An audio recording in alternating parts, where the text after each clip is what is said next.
Hello students, path IAS academy में आप सभी का स्वागत है। आज हम अपने प्राचीन इतिहास के रिवीजन सीरीज की शुरुआत करेंगे और हमारा पहला विषय होगा जैनिज्म या जैन धर्म।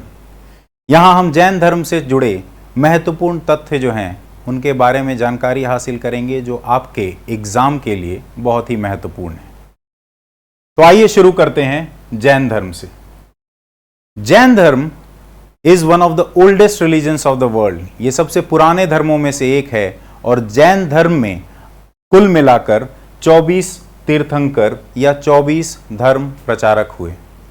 आमतौर पे ये माना जाता है कि वर्धमान महावीर जो हैं वो जैन धर्म के संस्थापक हैं, वो जैन धर्म के फाउंडर हैं। लेकिन जैन धर्म के फाउंडर जो हैं वो आपके ऋषभनाथ हैं या उन्हें आदिनाथ के नाम से भी जाना जाता है। ये आपके पहले तीर्थंकर हैं और इनका मेंशन आपको ऋग्वेद में भी मिलेगा। इसके बाद 24 तीर्थंकरों के नाम आपके लिए महत्वपूर्ण नहीं है। ये अगले जो आपके तीर्थंकर हैं जो महत्वपूर्ण हैं वो आपके 22वें तीर्थंकर हैं जिनका नाम भी आपको मेंशन किया गया है ऋग्वेद में, आपके अरिष्टनेमी या नेमिनाथ के नाम से जाने जाते हैं। ठीक है, इसके बाद आपके जो अगले तीर्थंकर हैं 23वें तीर्थंकर आपके पार्श्वनाथ हैं और ये बनारस के राजा अश्वसेन के पुत्र थे। और आपके 24वें तीर्थंकर जिन्हें सबसे ज्यादा जैन धर्म के साथ एसोसिएट किया जाता है, जैन धर्म के बारे में सबसे ज्यादा हम इन्हीं के बारे में जानते हैं, वो हैं वर्धमान महावीर। तो ये है 24 तीर्थंकरों के बारे में बात। और दूसरी चीज, हर तीर्थंकर जो हैं उनका अपना एक सिंबल, अपना एक चिन्ह होता है। ठीक है, तो ये ऋषभनाथ जो हैं इनका चिन्ह क्या है? इनका चिन्ह है बुल या सांड। उसके बाद अरिष्टनेमी जो हैं इनका चिन्ह है कॉन्च शेल या शंख। पार्श्वनाथ जो हैं इनका जो चिन्ह है वो है सर्प या सांप, स्नेक। और वर्धमान महावीर जो हैं इनका चिन्ह है आपका सिंह या लायन।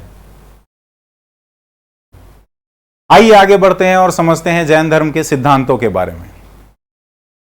सबसे पहले जैन धर्म का जो सिद्धांत है, जैन धर्म में रत्नत्रया का सिद्धांत दिया गया है। रत्नत्रया क्या है? इन 3 चीजों को मानते हुए, इन 3 सिद्धांतों को अगर आप अपनाते हैं अपने जीवन में, जो कि हैं सम्यक दर्शन, सम्यक ज्ञान, सम्यक चरित्र, राइट फेथ, राइट नॉलेज और राइट कंडक्ट, इन तीनों को अगर आप अपने जीवन में अपनाते हैं तो आप मोक्ष या निर्वाण की प्राप्ति कर सकते हैं।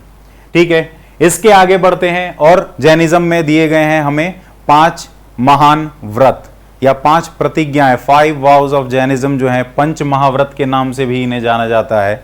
ठीक है, ये एक कोड ऑफ कंडक्ट है, आचार संहिता है कि किस तरह से आपको रहन सहन जीवन पालन करना चाहिए। ठीक है, तो इसमें जो पहले 4 हैं, ये 5 महाव्रत जो हैं उसमें आपका अहिंसा, सत्य, अस्तेय, अपरिग्रह और ब्रह्मचर्य।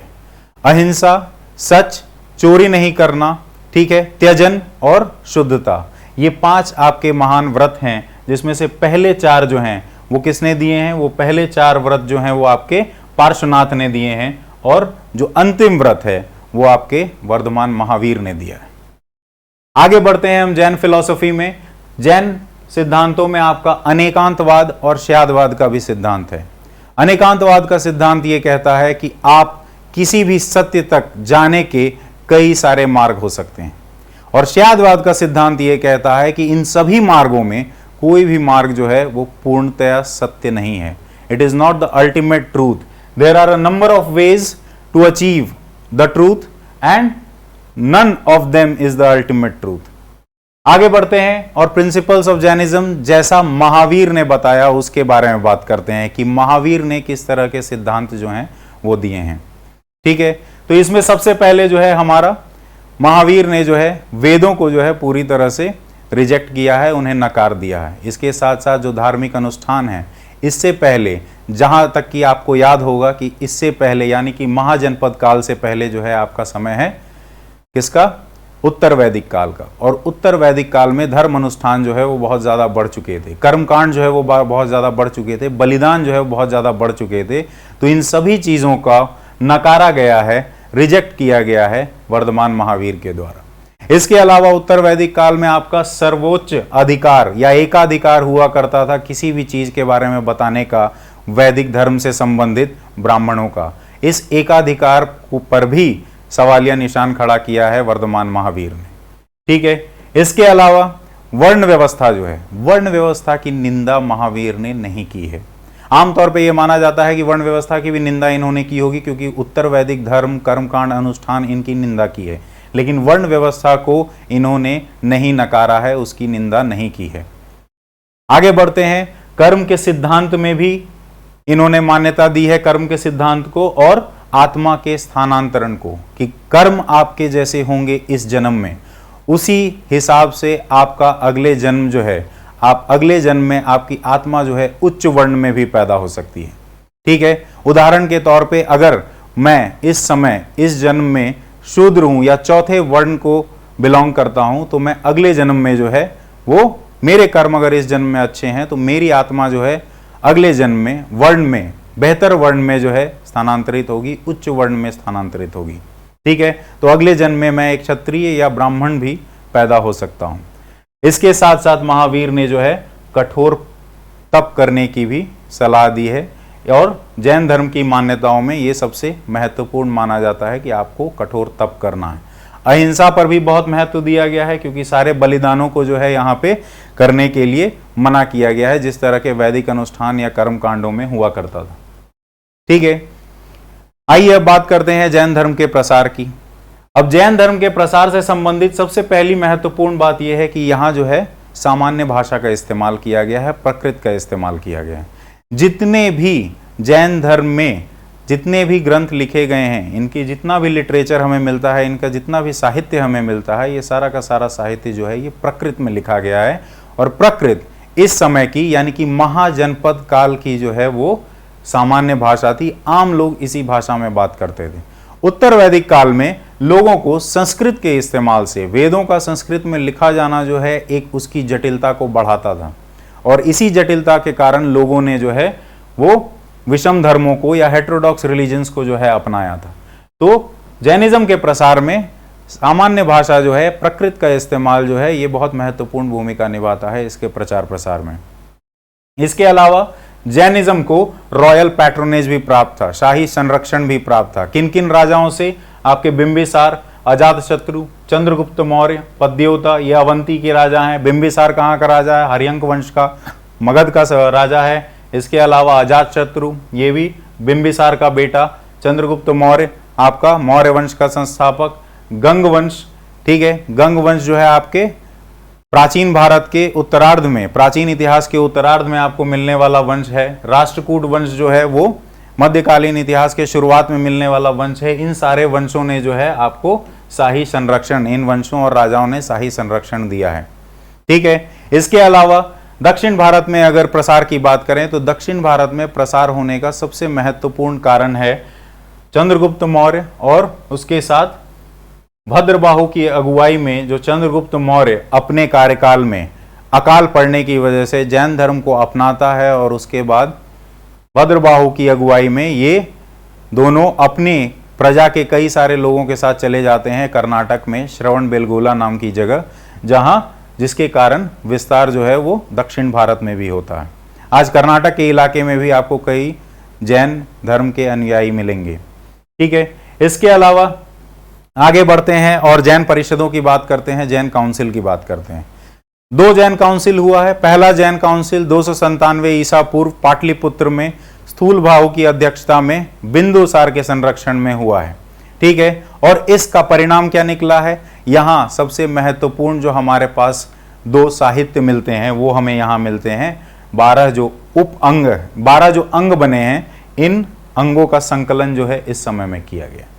इसके अलावा इस समय में जैन धर्म में हमें विभाजन भी देखने को मिलता है। जो श्वेतांबर और दिगंबर 2 संप्रदायों में जैन धर्म का विभाजन होता है पहले परिषद के बाद। ठीक है, आगे बढ़ते हैं। दूसरा परिषद जो है वो 512 ईस्वी में हुआ है, और ये गुजरात के वल्लभी में हुआ है और देवार्धी की अध्यक्षता में हुआ है। और इस समय साहित्य के नजरिए से अगर देखा जाए तो 12 जो अंग हैं उनका फाइनल कंपाइलेशन भी हुआ है, और 12 नए उप अंग भी हमें यहाँ से मिलते हैं, जो जैन साहित्य का एक बहुत ही महत्वपूर्ण हिस्सा है। ठीक है, इसके साथ साथ आगे बढ़ते हैं और बात करते हैं जैन धर्म का प्रभाव क्या पड़ा या जैन धर्म का योगदान क्या है इतिहास में। सबसे पहले तो साहित्य से संबंधित योगदान की बात करेंगे। यहां सबसे महत्वपूर्ण साहित्य कौन से हैं? 12 अंग हैं और 12 उप अंग हैं। इनका संकलन किस समय किया गया है? इनका संकलन जो है आपका, जैसा हमने जाना, ये किया गया है आपका पहले और दूसरे जैन परिषद में। इसके बाद जो ओरिजिनल टीचिंग्स ऑफ महावीर हैं उन्हें 14 पूर्वों में बांटा गया है और ये मौखिक रूप से जनरेशन दर जनरेशन आगे बढ़ाया गया था। इन्हीं 14 पूर्वों का जो संकलन है वो 12 अंगों और 12 उप अंगों में होता है, जो जैन परिषद में हमें देखने को मिलता है। इसके अलावा साहित्य में हमारे पास परिकर्ण है, छेदास्मार हैं और 4 मूल सूत्र हैं। और इसके अलावा निरुक्ति और चूर्णी, ये 2 जो हैं भाष्य हैं 14 पूर्वों पे। साहित्य की बात करें तो साहित्य में जो है प्रकृत भाषा का इस्तेमाल होने के कारण उसका विकास भी होता है और अर्धमगधी, अपभ्रंश जैसी भाषाओं का इस्तेमाल होता है, क्योंकि प्रकृत में जो आपने साहित्य लिखा है वो इन्हीं भाषाओं में लिखा गया है। तो इन भाषाओं के विकास के कारण हमें बाद में प्राचीन काल के उत्तरार्ध में और मध्यकालीन समय में हमें विभिन्न तरह की भाषाएं जैसे मगधी, सौरसेनी, मराठी, इन सब भाषाओं का जो विकास और उदय हमें इस प्रकृत भाषा और अपभ्रंश और अर्धमगधी के इस्तेमाल से ही देखने को मिलता है। आगे बढ़ते हैं, बात करते हैं वास्तुकला की। वास्तुकला की दृष्टि से गुफा वास्तुकला जो है वो यहाँ बहुत ज़्यादा विकसित होती है जैन धर्म के कारण। यहाँ हमें उड़ीसा की गुफाएं मिलती हैं जो खारवेल राजाओं के समय में मौर्योत्तर काल में बनाई गई हैं, पोस्ट मॉडर्न पीरियड में बनाई गई हैं, 2nd सेंचुरी BC में। और यहाँ हमें हाथी गुम्फा की गुफाएं हैं। ठीक है, ये उदयगिरी और खंडगिरी की गुफाएं जो हैं उड़ीसा में, ये सारे जो हैं जैन धर्म से ही संबंधित गुफाएं हैं। इसके अलावा अगर मूर्तिकला की बात करें तो मूर्तिकला में आपके पास श्रवणबेलगोला और कराकल, इन 2 जगहों पे मैसूर और कर्नाटक में आपको ये गोमतेश्वर की मूर्ति जो है ये देखने को मिलेगी। बहुत ऊंची ऊंची मूर्तियां बनाई गई हैं। ये गोमतेश्वर जो हैं इन्हें माना जाता है कि ये ऋषभनाथ के पुत्र हैं, जिनकी मूर्ति, इन्हें बाहुबली की मूर्ति भी कहा जाता है। ये आपको कर्नाटक के क्षेत्र में मिलेंगे। ठीक है, चामुंडार्य जो कि गंग वंश का एक मिनिस्टर हुआ करता था, उसने इस गोमतेश्वर की श्रवणाबेलगोला की मूर्ति को बनवाया है 982 ईस्वी में। आगे बढ़ते हैं, इस योगदान में सबसे पहला योगदान जो है आपका वो है मंदिर निर्माण का। हमें दिलवाड़ा के मंदिर जो हैं वो जैन धर्म से संबंधित माउंट आबू राजस्थान में मिलते हैं, जो कि जैन मंदिर निर्माण का एक बेहतरीन उदाहरण है।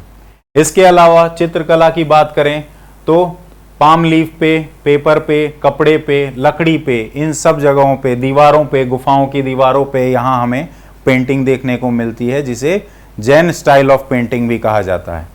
इसके अलावा अगर योगदान की बात करें तो हमें व्यापारिक समुदाय जो है उसका विकास भी बहुत ज़्यादा, उसमें समृद्धि बहुत ज़्यादा देखने को मिलती है, क्योंकि जैन धर्म जो है वो व्यापारिक समुदाय ही मुख्यतः इसके अनुयायी हुआ करते थे और इसके कारण इनमें एक ब्रदरहुड टाइप की चीज़ जो है, भाईचारा जो है वो यहाँ पे विकसित होता है, जिसके कारण आपको इस कम्युनिटी का जो है विकास या समृद्धि देखने को मिलती है इस समय में।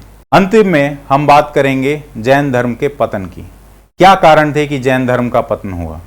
सबसे पहले मौर्योत्तर काल के बाद, पोस्ट मॉडर्न पीरियड के बाद जो है शाही संरक्षण मिलना बंद हो जाता है।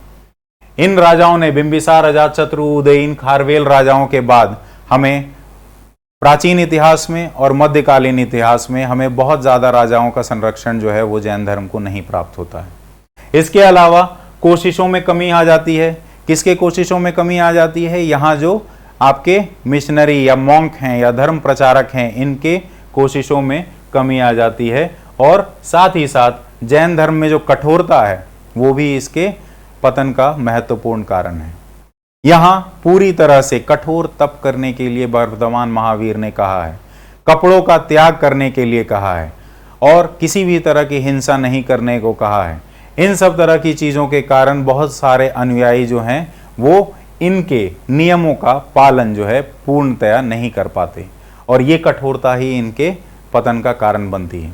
इसके अलावा जैन धर्म में गुटबाजी या विभाजन जो होता है दिगंबर और श्वेतांबर में, इनके कारण भी जो है हमें जैन धर्म का पतन देखने को मिलता है। और इसी समय में एक दूसरा जो हेटेरोडॉक्स सेक्ट या हेटेरोडॉक्स रिलीजन बन के आता है, बौद्ध धर्म। इस बौद्ध धर्म का प्रचार जैन धर्म के प्रचार को सीमित कर देता है। जैन धर्म में अभी के लिए इतना ही। Thank you.